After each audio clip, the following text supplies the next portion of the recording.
ကြီးစားခြင်းရဲ့ရလက်တခါတုန်းကသူ့ကြောင့်သားလေးတစ်ယောက်ဟာမနက်ခင်းတစ်ခုမှာသူ့တွေကိုထိန်းချောင်းရင်းပြင်းလာတော့ရွာသားတွေကိုစနောက်ဖို့စိတ်ကူးလိုက်တယ်ဒါကြောင့်ရွာလန်းထိန်နာသွားပြီးကေကြပါအောင်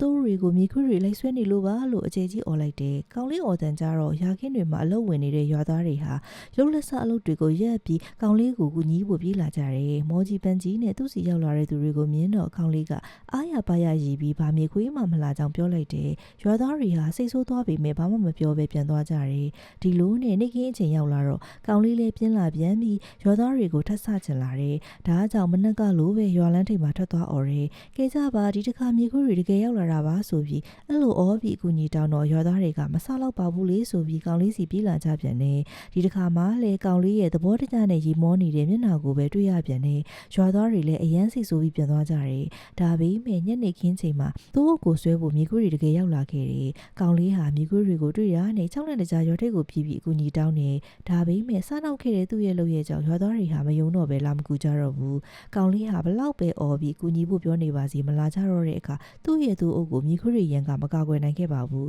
ဒီပုံမြင်လေးကိုနှထောင်ခြင်းဖြင့်မလွတ်အပ်ပဲစနောက်ခြင်းဟာအတိဒုက္ခရောက်စေတဲ့အကြောင်းကိုသိမြင်နိုင်မှာဖြစ်တယ်